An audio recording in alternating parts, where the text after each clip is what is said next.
सब तो वड्डा सवाल यही है कि जे लॉकडाउन लगता है, कह लीए कि मुकम्मल लॉकडाउन जे लगता है तो की सरकार सिर्फ लोड़वंद लोगों नूं सांभण दे लई पूरी तरह तैयार है। ये सवाल असल दे विच तां उठ रहा क्योंकि जदों आपां 2020 साल ते निगाह मारदे हां तां सब कुछ अखां दे सामने दोबारा घुम्मण लगदा है, क्योंकि 2020 दे विच जदों लॉकडाउन दा ऐलान कीता गया सी उदों किहो जिहे हालात बने सी ਉਹ ਸਾਡੇ ਸਭ ਤੋਂ ਲੁਕੇ ਹੋਏ नहीं, पर फिर भी दोबारा उस समय नूं याद करन दी लोड़ है जदों मोदी सरकार ने 22 मार्च 2020 नूं एक दिन दा जनता कर्फ्यू ला दिता सी। उस तो अगले दिन कैप्टन सरकार ने पंजाब दे विच मुकम्मल कर्फ्यू ला दिता सी। 24 मार्च 2020 ਨੂੰ ਪ੍ਰਧਾਨ ਮੰਤਰੀ ਮੋਦੀ ਨੇ ਵੀ ਸਾਰੇ ਭਾਰਤ ਦੇ ਵਿੱਚ 21 ਦਿਨ ਦੇ ਲੋਕਡਾਊਨ ਦਾ ਐਲਾਨ ਕਰ ਦਿੱਤਾ ਸੀ। ਇਹ ਮੁਕੰਮਲ ਲੋਕਡਾਊਨ ਸੀ ਜਿਹਦੇ ਵਿੱਚ ਆਵਾਜਾਈ ਸਮੇਤ ਸਭ ਕੁਝ ਬੰਦ ਕਰ ਦਿੱਤਾ ਗਿਆ ਸੀ ਤੇ ਇਸ ਮੁਕੰਮਲ ਲੋਕਡਾਊਨ ਨੂੰ ਪਹਿਲਾਂ 21 ਦਿਨਾਂ ਤੋਂ ਬਾਅਦ 19 ਦਿਨ ਵਧਾਇਆ ਗਿਆ ਤੇ ਫਿਰ ਦੋ ਵਾਰੀ 14 ਦਿਨਾਂ ਦੇ ਲਈ ਵਧਾਇਆ ਗਿਆ। बाहर निकलना क्या होता है ये इन 21 दिनों के लिए भूल जाइए। घर में रहे और एक ही काम करे कि अपने घर में ही रहे। साथियों, आज के फैसले ने, देशव्यापी लॉकडाउन ने आपके घर के दरवाजे पर एक लक्ष्मण रेखा खींच दी है। यानी 25 मार्च तो लैके 31 मई तक ਤਾਂ ਮੁਕੰਮਲ ਲੌਕਡਾਊਨ ਰਿਹਾ ਤੇ ਫਿਰ ਅਨਲੌਕ ਦੇ ਪੜਾਅ ਚੱਲੇ। ਹੌਲੀ-ਹੌਲੀ ਸਭ ਕੁਝ ਖੋਲ ਦਿੱਤਾ ਗਿਆ। ਹਾਲਾਂਕਿ ਹਲੇ ਵੀ ਕੁਝ ਚੀਜ਼ਾਂ ਬੰਦ ਨੇ ਤੇ ਹੁਣ ਵੀ 1 ਮਈ ਤੋਂ 31 ਮਈ 2021 ਤੱਕ ਅਨਲੌਕ ਦਾ 12ਵਾਂ ਪੜਾਅ ਚੱਲ ਰਿਹਾ ਹੈ, क्योंकि हाले भी कुछ सेवावां बंद ने, जिवें कि कौमांतरी यात्रा हाले पूरी तरह नहीं खोली गई, उते पाबंदियां लगियां होईयां ने। करतारपुर साहिब दा कॉरीडोर भी हाले नहीं खोलिया गया। भारत ते पाकिस्तान दे विचाले जिहड़ा ये कॉरीडोर बनाया गया जिस नूं खोलण दी मंग सिख संगत हुण तक करदी रही है ते हुण तां मुड़ तो कोरोना दी दूसरी लहर ने कहर मचाया होया है। इस दरमियान तां हाले करतारपुर साहिब दा लांघा होर अगले कई महीनों तक खुलण की कोई उम्मीद नहीं जापदी। ते पिछले लॉकडाउन की जदों आपां गल कर रहे हैं तो जानना बहुत जरूरी है कि उस लॉकडाउन दौरान किवें भारत के लोग प्रभावित होए, किहड़े लोग प्रभावित होए। एकदम भारत सरकार ने जदों लॉकडाउन का ऐलान किया, यात्रा भी बंद कर दी, जिहदे नाल लोकां नूं आपो अपने घरां नूं जाण दा भी समां नहीं सी मिलिया। अपने घरां नूं जा रहे प्रवासी कामिਆਂ दे पैदल घरां नूं जांदियां दीयां तस्वीरां देख के अज भी मन परेशान हो जांदा है। हज़ारां किलोमीटर तुरे जांदे कामिਆਂ ਦੀਆਂ मौतां ਦੀ गिणती ਦਾ कोई पक्का पता ही नहीं है। सरकार कोल पक्का अंकड़ा ही नहीं है कि किन्ने कामे उस दरमियान मारे गए। कल्ले कामे ही नहीं, देश दुनिया दे विच बहुत सारे लोग अपने घरां तो दूर जां तां विदेशां दे विच जां बाहरी सूबिਆਂ ਦੇ ਵਿੱਚ फस गए सी। पंजाब तो बाहरी सूबिਆਂ ਦੇ ਵਿੱਚ काम करन गए लोग ने ਜਿਹੜੇ पंजाबी ने उन्हां नूं किराए खुणों ना तां रहण लई थां मिल रही सी, ना ही वापसी ਦਾ ਕੋਈ ਰਾਹ ਸੀ, ना ही ਉੱਥੋਂ ਦੀ ਸਥਾਨਕ ਸਰਕਾਰ ਉਹਨਾਂ ਨੂੰ ਸਾਂਭ ਰਹੀ ਸੀ। ਇਹ ਕੱਲੇ ਪੰਜਾਬੀਆਂ ਦੇ ਹਾਲ ਨਹੀਂ, ਇਹ ਪੂਰੇ ਭਾਰਤ ਦੇ ਵਿੱਚ ਇੱਕ ਦੂਜੇ ਤੋਂ एक सूबे तो दूसरे सूबे तक जिहड़े काम करन जांदे लोग ने सब नाल यही होया सी, क्योंकि हर कोई उस दौर दे विच अपने घर परतना चाहुंदा सी। हर किसी दे मन विच यही सी कि जे महामारी आ गई है, जे असीं मरना है तो कम से कम अपने घर जाके तो साडी मौत होवे।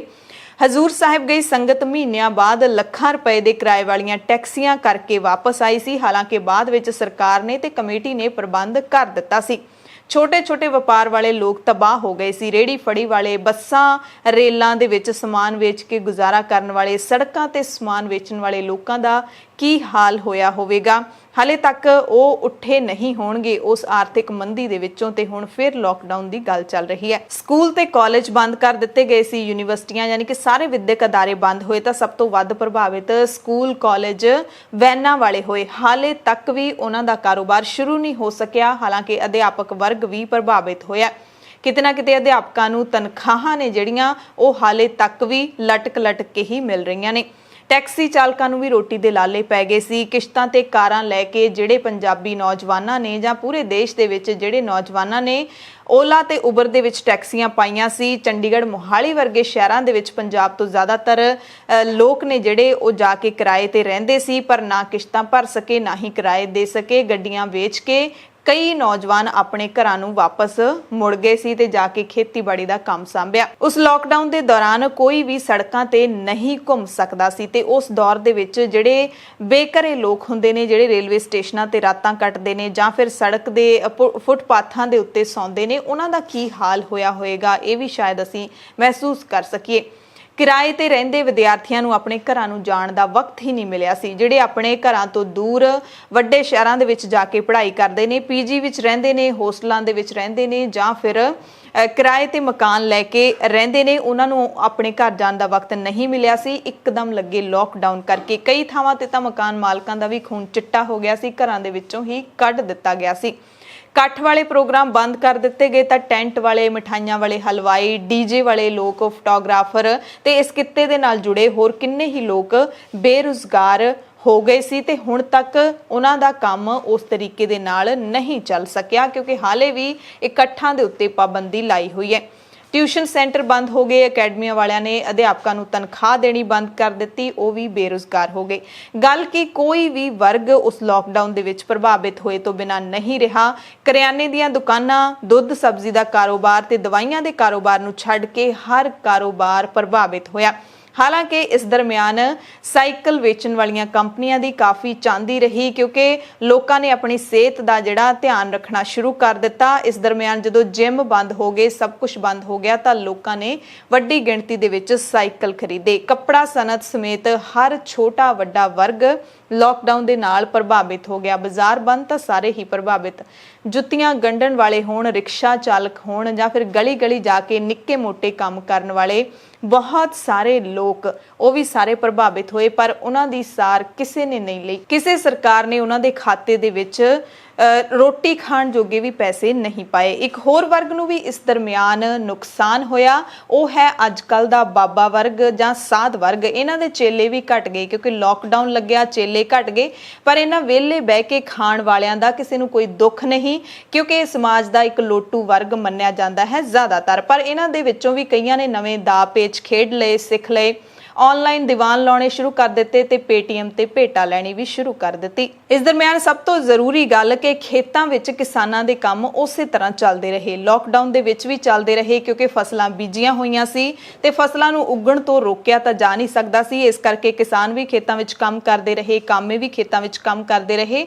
ਖਾਸ ਕਰਕੇ ਪਿੰਡਾਂ ਵਾਲੇ ਲੋਕ ਇੱਕ ਦੂਸਰੇ ਦੀ ਭਰਪੂਰ ਮਦਦ ਕਰਦੇ ਰਹੇ ਤੇ ਚੈਨ ਨਾਲ ਸੌਂਦੇ ਵੀ ਰਹੇ ਕਿਉਂਕਿ ਪਿਛਲੀ ਲਹਿਰ ਦੇ ਵਿੱਚ ਪਿੰਡਾਂ ਤੱਕ ਮਹਾਮਾਰੀ ਉਸ ਤਰੀਕੇ ਦੇ ਨਾਲ ਨਹੀਂ ਫੈਲੀ ਸੀ ਜਿਵੇਂ ਹੁਣ ਪਿੰਡਾਂ ਦੇ ਵਿੱਚ ਜ਼ਿਆਦਾ ਅਸਰ ਇਸ ਮਹਾਮਾਰੀ ਨੇ ਆਪਣਾ ਦਿਖਾਇਆ ਹੈ। ਸਰਕਾਰ ਨੂੰ ਇਸ ਵਕਤ ਲੋੜ ਹੈ ਕਿ ਜੇ ਲੋਕਡਾਊਨ ਲਾਉਣਾ ਹੈ ਤਾਂ ਪਹਿਲਾਂ ਇਹ ਇੱਕ ਬਜਟ ਜਿਹੜਾ ਸਰਕਾਰ ਦੇ ਵੱਲੋਂ ਰੱਖਿਆ ਜਾਵੇ ਰਾਖਵਾਂ ਕਿ ਜਿਹੜੇ ਵੀ ਹਰ ਵਰਗ ਦੇ ਲੋਕ ਨੇ, ਲੋੜਵੰਦ ਵਰਗ ਦੇ ਲੋਕ, ਜਿਹੜੇ ਅਮੀਰ ਨੇ ਉਹਨਾਂ ਨੂੰ ਕੋਈ ਰਾਸ਼ੀ ਦੀ ਲੋੜ ਨਹੀਂ ਹੈਗੀ, ਰਾਹਤ ਰਾਸ਼ੀ ਦੀ ਲੋੜ ਨਹੀਂ, ਪਰ ਜਿਹੜੇ ਲੋੜਵੰਦ ਲੋਕ ਨੇ ਜਿਨ੍ਹਾਂ ਦੇ ਰੁਜ਼ਗਾਰ ਬੰਦ ਹੋ ਜਾਣਗੇ, ਜਿਨ੍ਹਾਂ ਦੀਆਂ ਨੌਕਰੀਆਂ ਚਲੀਆਂ ਜਾਣਗੀਆਂ ਜਾਂ ਫਿਰ ਜਿਹੜੇ ਵਿਦਿਆਰਥੀ ਵਰਗ ਹੈ ਜਾਂ ਫਿਰ ਹੋਰ ਲੋੜਵੰਦ ਲੋਕ ਨੇ ਉਹਨਾਂ ਦੇ ਖਾਤਿਆਂ ਦੇ ਵਿੱਚ ਨਗਦ ਪੈਸੇ ਪਾਏ ਜਾਣ। ਹਾਲਾਂਕਿ ਸਰਕਾਰ ਨੇ ਰਾਸ਼ਨ ਦਾ ਐਲਾਨ ਹੈ ਜਿਹੜਾ ਉਹ ਤਾਂ ਕਰ ਦਿੱਤਾ ਹੈ।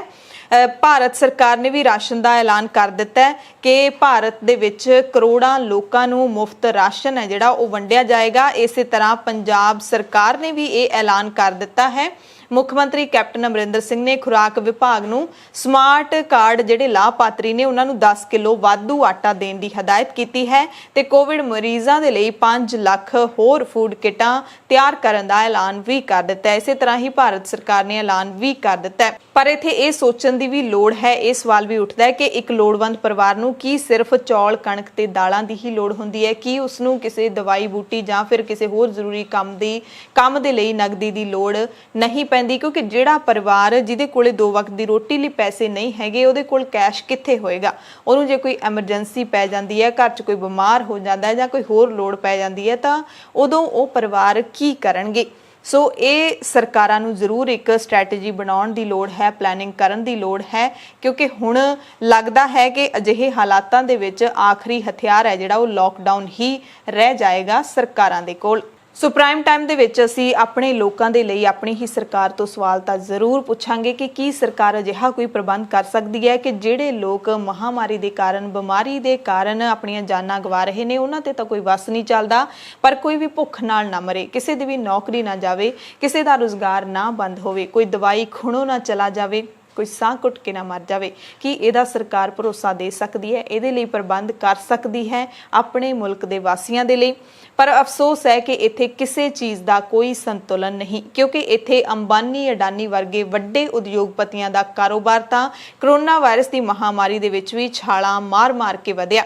ਪਰ ਜਿਹੜੇ ਹੱਥੀਂ ਕੰਮ ਕਰਨ ਵਾਲੇ ਲੋਕ ਨੇ, ਕਿਰਤੀ ਲੋਕ ਨੇ, ਉਹਨਾਂ ਦੇ ਕੰਮ ਜਦੋਂ ਬੰਦ ਹੋ ਗਏ ਤਾਂ ਉਹ ਲਾਚਾਰ ਅੱਖਾਂ ਨਾਲ ਕਿਸੇ ਦੀ ਮਦਦ ਉਡੀਕਦੇ ਰਹਿੰਦੇ ਨੇ, ਕਿਉਂਕਿ ਆਖਿਰਕਾਰ ਇਹੀ ਤਾਂ ਸਾਰੇ ਲੋਕ ਨੇ ਜਿਹੜੇ ਸਰਕਾਰਾਂ ਨੂੰ ਟੈਕਸ ਦਿੰਦੇ ਨੇ। ਟੈਕਸ ਦੇ ਸਹਾਰੇ ਹੀ ਸਰਕਾਰਾਂ ਚੱਲਦੀਆਂ ਨੇ ਤੇ ਫਿਰ ਲੋਕ ਸਰਕਾਰਾਂ ਤੋਂ ਆਸ ਕਿਉਂ ਨਾ ਰੱਖਣ ਜਦੋਂ ਉਹਨਾਂ ਨੂੰ ਲੋੜ ਹੁੰਦੀ ਹੈ। ਉਹੀ ਲੋਕ ਜੋ ਸਰਕਾਰਾਂ ਬਣਾਉਂਦੇ ਨੇ ਤੇ ਸਰਕਾਰਾਂ ਨੂੰ ਪਾਲਦੇ ਨੇ, ਤੇ ਜਦੋਂ ਸਮਾਂ ਆਉਂਦਾ ਹੈ ਤੇ ਸਰਕਾਰਾਂ ਲੋਕਾਂ ਦਾ ਧਿਆਨ ਕਿਉਂ ਨਹੀਂ ਰੱਖਦੀਆਂ? ਇਹ ਸਵਾਲ ਤਾਂ ਆਪਣੇ ਆਪ ਖੜੇ ਹੁੰਦੇ ਨੇ ਜਦੋਂ ਅਜਿਹੇ ਹਾਲਾਤ ਅਸੀਂ ਦੇਖਦੇ ਹਾਂ।